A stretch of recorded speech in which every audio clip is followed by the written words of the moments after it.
சாரமர் கொன்றையும் ஷண்பகமாலையும் சாத்தும் தில்லை ஊரர்தம் பாகத்து உமை மைந்தனே உலகேழும் பெற்ற சீரபிராமி அந்தாதி எப்போதும் என் சிந்தையுள்ளே காரமர் மேனி கணபதியே நிற்க கட்டுரையே. விநாயக பெருமானின் அருளையும் அபிராமி அம்மையின் அருளையும் குருவருளையும் நன்கு வேண்டி இந்த அபிராமி அந்தாதியின் பாடல் விளக்கங்களை நம்ம பார்க்க ஆரம்பிச்சோம். இப்ப 7வது பாடலை பார்க்கணும். இதெல்லாம் அதை பாடலாம். ததியுருமத்தில் சுழலும் என் ஆவி தளர்விலதோர் கதியுரு வண்ணம் கருது கண்டாய் கமலாலயனும் மதியுரு வேணி மகிழனும் ஆளும் வணங்கி என்றும் துதியுரு சேவடியாய் சிந்துரானன சுந்தரியே. பாடல அம்பாள சிந்துரானன சுந்தரியே அப்படின்னு அழைக்கிறாரு. சிந்துர ஆனன சுந்தரியே. சுந்தரியேனா ரொம்ப அழகா இருக்கியம்மா, பேரழகு வடிவினலாக இருக்கிறாய். சிந்துர ஆனன, ஆனனம்னா முகம், சிந்தூரம்னா நெற்றியில இட்டுக் கொள்கின்ற அந்த பொட்டு. அந்த சிந்தூரம்ங்கிறது ஒரு ஸ்பெஷல் டைப் ஆஃப் ஒரு கனிமம். அதை வர்மிலியன் சொல்லுவோம் ஆங்கிலத்துல. அத அணிந்த முகத்தை உடைய அம்மாவே, சிவந்த சிந்தூரத்தை அணிந்த முகத்தை உடைய பேரழகு உடைய அம்மாவே அப்படின்னு பொருள் கொள்ளலாம். இல்லாட்டினா சிவந்த நிறமாக இருக்கக்கூடிய முகத்தை உடைய பேரழகு வடிவாக இருக்கக்கூடிய அம்மாவே. சிந்துரானனம் சிவந்த முகத்தை உடையவள், சிவப்பான நிறத்துல இருக்க அம்பாள் அப்படின்னு பொருள் கொள்ளலாம். எப்படி பொருள் கொண்டாலும் சரி. இந்த சிந்துரானன சுந்தரி அப்படிங்கிறதுக்கு லலிதா சஹஸ்ரநாமத்துல சிந்தூர திலகாஞ்சிதா அப்படின்னு 632வது நாமம். அதுல பார்க்கலாம். சிந்துர திலக அஞ்சிதா, சிந்தூர திலகத்தினால் அலங்கரிக்கப்பட்டவள் அப்படின்னு பொருள் கொள்ளலாம். அப்படி இல்லைன்னா சிந்தூர திலகத்தை பொதுவா யார் வச்சுப்பாங்கன்னா மணமான பெண்கள் நெற்றிக்கு நடுவுலையும் அப்புறம் வகுட்டிலையும் இட்டுப்பாங்க. அந்த திருமணமான பெண்கள் வணங்கக்கூடிய அம்பாள் அஞ்சிதான அவர்களால் வழிபடப்படுபவள். அப்படி இல்லாட்டினா திருமணம் ஆக வேண்டி பெண்கள், இந்த கோபிகா ஸ்ரீகள்லாம் அம்பாளை பிரார்த்திச்சாங்களாம், கிருஷ்ணனை நாங்க கல்யாணம் பண்ணிக்கணும்னு. இதே மாதிரி ருக்மிணி வேண்டிண்டா, அந்த மாதிரி கல்யாணம் ஆக வேண்டி பெண்கள் அம்பாளை பிரார்த்திக்கிறார்கள். அவர்களால் பிரார்த்திக்கப்படுபவள், வழிபடப்படுபவள் அப்படின்னு பொருள் கொள்ளலாம். சிந்தூர திலகாஞ்சிதா, சிந்துரானன சுந்தரியே அப்படின்னு கூப்பிடுறாரு. கூப்பிட்டு என்ன சொல்றாரு? கமலாலயனும், கமலம்னா தாமரை, தாமரையை இருப்பிடமாக, ஆலயன் இருப்பிடமாக இருக்கையாக கொண்ட யாரு? பிரம்மதேவர். பிரம்மதேவரும் மதியுரு வேணி மகிழ்னனும், மகிழ்னன் அப்படின்னா கணவன் அப்படின்னு அர்த்தம்.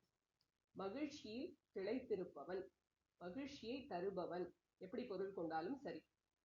ஒரு இல்லறம் அப்படின்னு சொன்னா அதுல கணவன் முக்கிய பங்கு வகிக்கணும் இல்லையா? எல்லாரையும் ஹாப்பியா வச்சுக்கிறது அப்படிங்கிறது எல்லாருடைய பார்ட்டிசிபேஷனும் இருக்கணும். ஒரு கணவன் நல்லா சம்பாதிச்சுட்டு பைசா மாத்திரம் கொடுத்தா போதாது, வெறும் பினான்சியல் சப்போர்ட் மாத்திரம் ஒரு ஃபேமிலிக்கு போராது. நிறைய இமோஷனல் சப்போர்ட் கொடுக்கணும். குழந்தைகளுக்கும் மனைவிக்கும் நான் இருக்கிறேன் அப்படின்னு அந்த ஒரு தைரியத்தை கொடுக்கணும். எவ்வளவு ஒரு ஃபேமிலியில ஒரு ஹஸ்பண்ட் வெளியூர்ல வெளிநாட்டுல வேலை பார்த்தாலோ இந்த கணவனை இழந்து விட்டாலோ அந்த குடும்பம் எவ்வளவு கஷ்டப்படுது. அந்த இமோஷனல் சப்போர்ட்டுக்கு தானே அவ்வளவு கஷ்டப்படுது. பினான்சியல் சப்போர்ட் கூட கிடைச்சிடும் எப்படியும், அதுவும் முக்கியம்தான். ஆனா ஒரு தந்தையாக, ஒரு கணவனாக ஒரு மனிதன் செய்யக்கூடிய காரியம் ஒரு இல்லறத்துல ரொம்ப ரொம்ப முக்கிய பங்கா இருக்கு.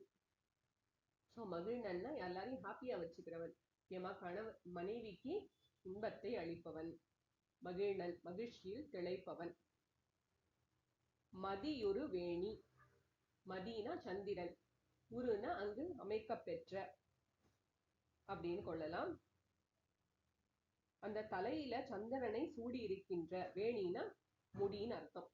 சந்திரனை சூடிய முடியை உடைய உன்னுடைய கணவனாகிய சிவபெருமானும், அம்பாளுடைய கணவனாகிய சிவபெருமானும் மாலும் திருமாலும், அதாவது விஷ்ணுவும் அம்பாளுடைய சகோதரன் தான் வந்து திருமால். இதுவும் பரவாயில்ல, அவங்க வணங்குறாங்க அப்படின்னு சொன்னா பரவாயில்ல, பிரம்மதேவர் வணங்குறார் அப்படின்னு சொன்னாலும் பரவாயில்ல. ஆனா இதுல வந்து கணவனாலும் வணங்கப்பெறும் மனைவி, எவ்வளவு அழகா இருக்கு இது. ஸ்ரீ ராமகிருஷ்ண பரமஹம்சர் சாரதா அன்னையார ஷோடசி பூஜை பண்ணார்.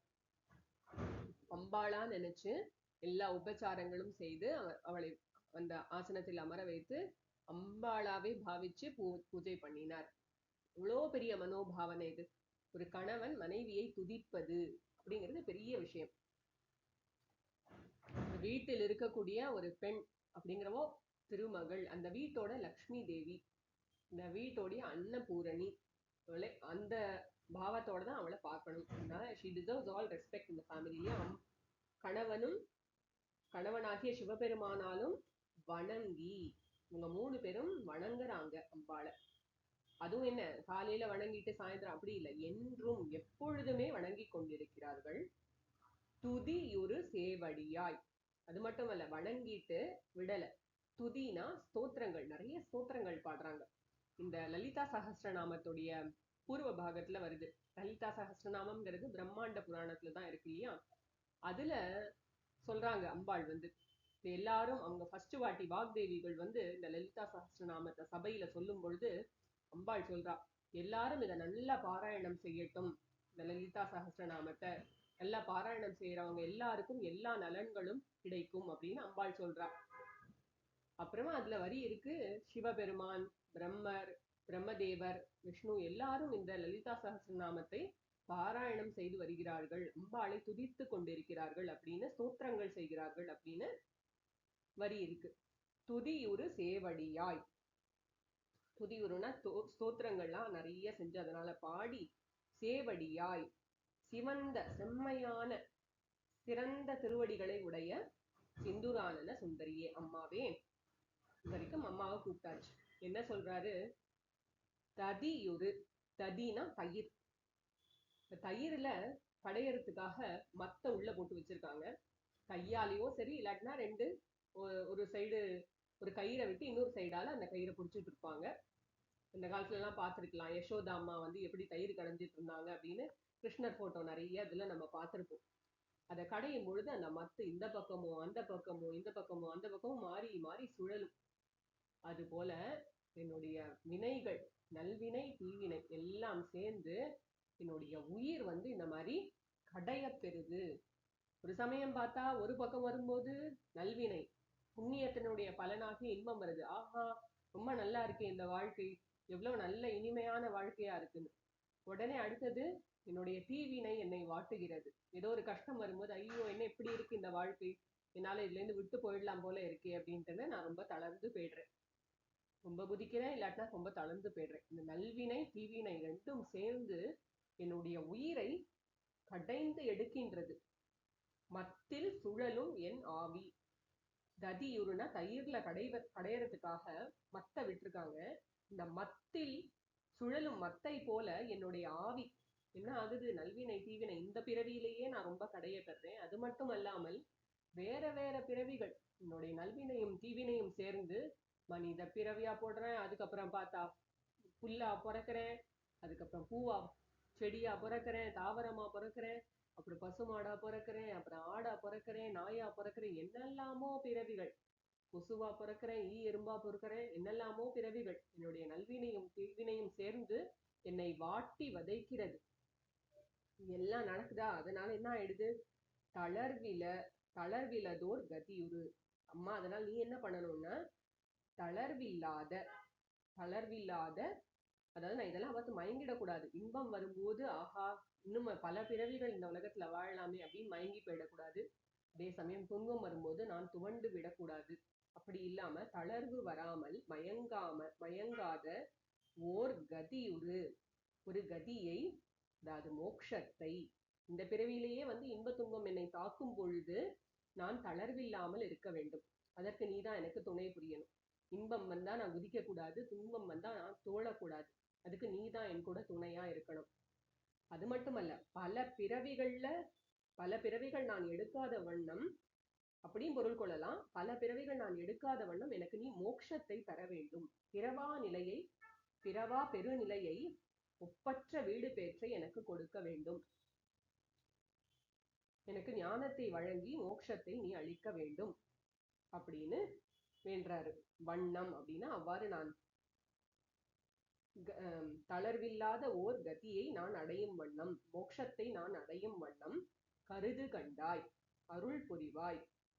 அம்மா தயவு செய்து கன்சிடர் பண்ணு. நான் ரொம்ப என்னை போட்டு கடைஞ்சு எடுக்கிறது இந்த பிறவிகள் இல்லா வண்ணம் எனக்கு முக்தியை அளிப்பாய், பிறவா நிலையை எனக்கு அளிப்பாய். எப்படி பிறவா நிலை?